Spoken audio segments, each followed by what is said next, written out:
Question में हमें यहाँ पे गिवन है 4 alpha particles and 8 electrons are moving from left to right and 4 protons right to left through a cross sectional area per second, then find the electric current.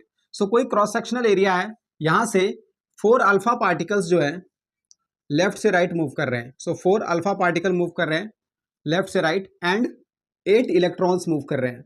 So 8 electron यहाँ पे move कर रहे हैं and 4 protons right से left move कर रहे हैं। सो right से लेफ्ट 4 प्रोटॉन मूव कर रहे हैं। अगर हम यहाँ पे नेट चार्ज देखते हैं तो 4 अल्फा पार्टिकल है यहाँ पे। सो एक अल्फा पार्टिकल पे चार्ज कितना होता है? 2e होता है। तो 4 अल्फा पार्टिकल पे कितना चार्ज हो जाएगा? 8e हो जाएगा, e प्लस। एंड 8 इलेक्ट्रॉन पे चार्ज आ जाएगा 8e माइनस। सो यहाँ पे जो नेट चार्ज आ गया ये तो हमारा 0 हो गया। सो जो नेट चार्ज आएगा यहाँ पे वो राइट से लेफ्ट जो पार्टिकल मूव कर रहे हैं प्रोटॉन्स, इनकी वजह से आएगा। सो एक प्रोटॉन पे चार्ज होता है e के इक्वल, तो 4 प्रोटॉन है तो इस पे कितना चार्ज हो जाएगा? 4e हो जाएगा। अगर हम करंट देखते हैं तो करंट क्या होता है हमारा?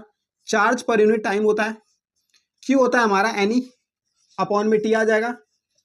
सो यहाँ पे 4e हो जाएगा, 4e अपॉन में टाइम 1 सेकेंड है। सो 4e पे अगर हम चार्ज करंट देखते हैं तो कितना आ जाएगा? 4 इंटू में एक इलेक्ट्रॉन पे कितना चार्ज होता है? 1.6 इंटू में 10 की पावर माइनस 19 कूलम।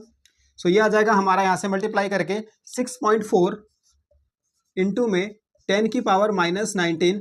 हम यहाँ से करंट फाइंड कर रहे हैं तो करंट की यूनिट क्या हो जाती है? एम्पियर हो जाती है। सो अगर हम ऑप्शन को चेक करेंगे तो ऑप्शन ए हमारा यहाँ पे करेक्ट